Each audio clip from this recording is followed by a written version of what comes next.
My fellow citizens, today we celebrate the mystery of American renewal. This ceremony is held in the depth of winter, but by the words we speak and the faces we show the world, we force the spring. A spring reborn in the world's oldest democracy that brings forth the vision and courage to reinvent America. When our founders boldly declared America's independence to the world and our purposes to the Almighty, they knew that America, to endure, would have to change. Not change for change's sake, but change to preserve America's ideals: life, liberty, the pursuit of happiness. Though we march to the music of our time, our mission is timeless. Each generation of Americans must define what it means to be an American. On behalf of our nation, I salute my predecessor, President Bush, for his half-century of service to America.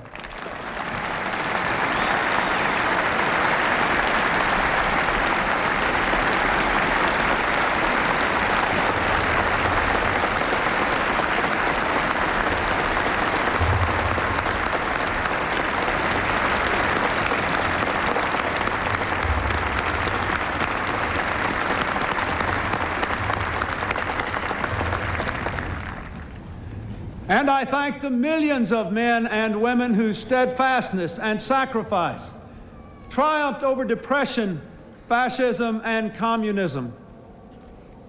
Today, a generation raised in the shadows of the Cold War assumes new responsibilities in a world warmed by the sunshine of freedom, but threatened still by ancient hatreds and new plagues.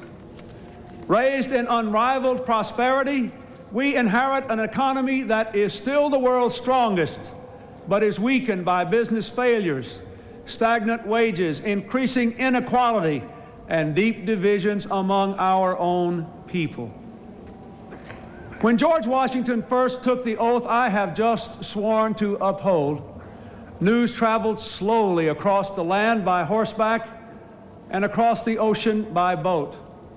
Now the sights and sounds of this ceremony are broadcast instantaneously to billions around the world. Communications and commerce are global. Investment is mobile. Technology is almost magical. And ambition for a better life is now universal. We earn our livelihood in America today in peaceful competition with people all across the earth. Profound and powerful forces are shaking and remaking our world. And the urgent question of our time is whether we can make change our friend and not our enemy. This new world has already enriched the lives of millions of Americans who are able to compete and win in it. But when most people are working harder for less, when others cannot work at all, when the cost of health care devastates families and threatens to bankrupt our enterprises great and small, when the fear of crime robs law-abiding citizens of their freedom, and when millions of poor children cannot even imagine the lives we are calling them to lead, we have not made change our friend. We know we have to face hard truths and take strong steps, but we have not done so. Instead, we have drifted, and that drifting has eroded our resources, fractured our economy, and shaken our confidence. Though our challenges are fearsome, so are our strengths. Americans have ever been a restless, questing, hopeful people, and we must bring to our task today the vision and will of those who came before us. From our revolution to the Civil War, to the Great Depression, to the Civil Rights Movement, our people have always mustered the determination to construct from these crises the pillars of our history. Thomas Jefferson believed that to preserve the very foundations of our nation, we would need dramatic change from time to time. Well, my fellow Americans, this is our time. Let us embrace it.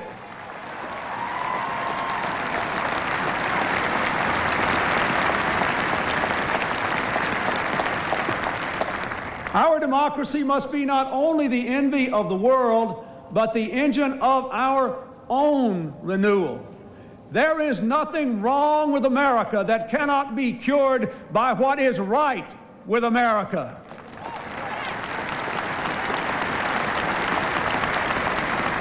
And so today we pledge an end to the era of deadlock and drift, and a new season of American renewal has begun.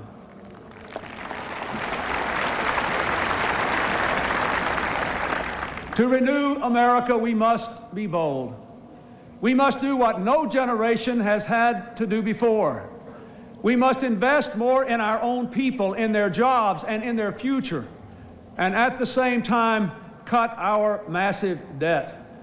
And we must do so in a world in which we must compete for every opportunity. It will not be easy. It will require sacrifice. But it can be done, and done fairly. Not choosing sacrifice for its own sake, but for our own sake. We must provide for our nation the way a family provides for its children. Our founders saw themselves in the light of posterity. We can do no less. Anyone who has ever watched a child's eyes wander into sleep knows what posterity is.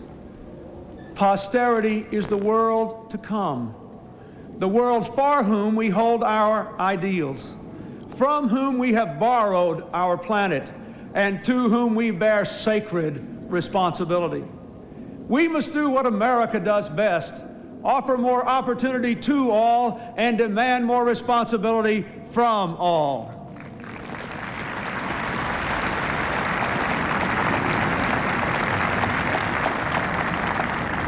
It is time to break the bad habit of expecting something for nothing from our government or from each other. Let us all take more responsibilities, not only for ourselves and our families, but for our communities and our country. To renew America, we must revitalize our democracy. This beautiful capital, like every capital since the dawn of civilization, is often a place of intrigue and calculation. Powerful people maneuver for position and worry endlessly about who is in and who is out, who is up and who is down, forgetting those people whose toil and sweat sends us here and pays our way.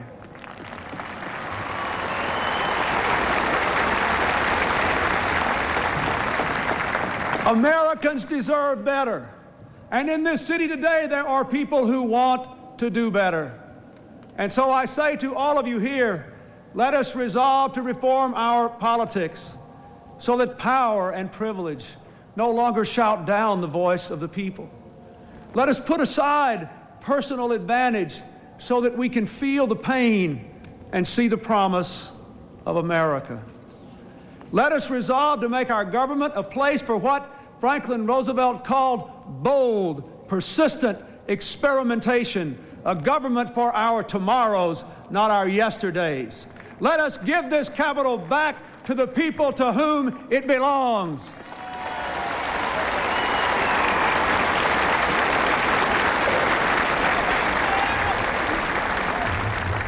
To renew America, we must meet challenges abroad as well as at home.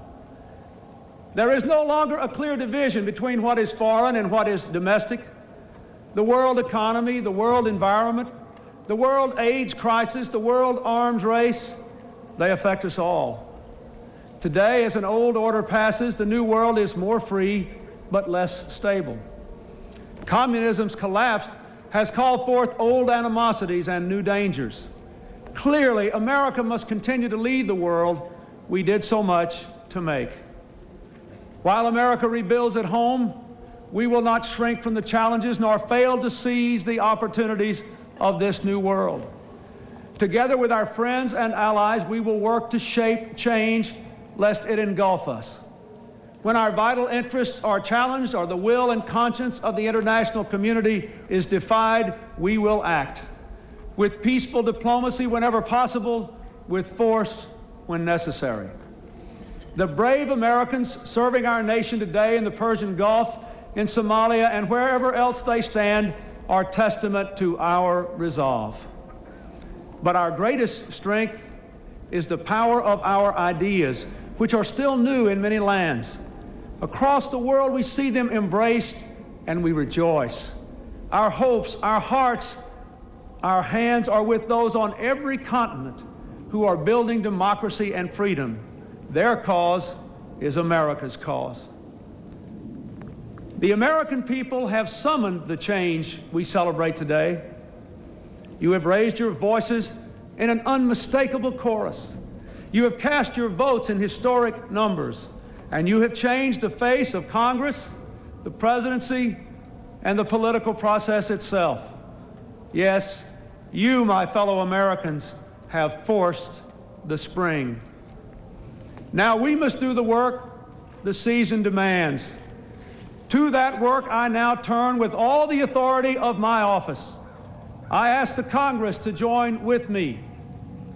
But no president, no Congress, no government can undertake this mission alone.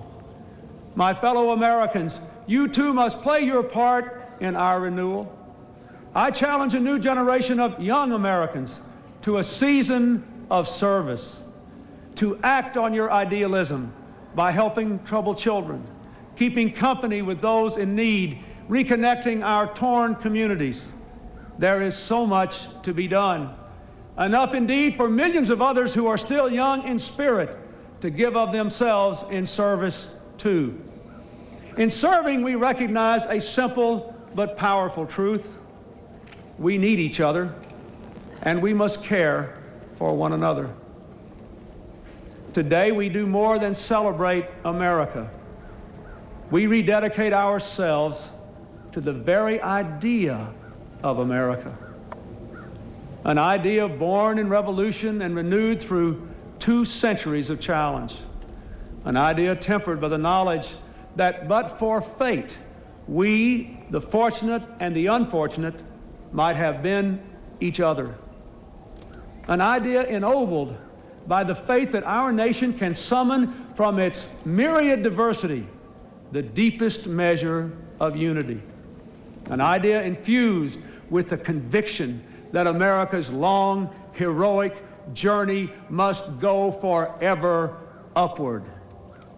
And so, my fellow Americans, as we stand at the edge of the 21st century, let us begin anew with energy and hope, with faith and discipline, and let us work until our work is done. The Scripture says, and let us not be weary in well-doing, for in due season we shall reap if we faint not. From this joyful mountaintop of celebration, we hear a call to service in the valley. We have heard the trumpets. We have changed the guard. And now, each in our own way, and with God's help, we must answer the call. Thank you, and God bless you all.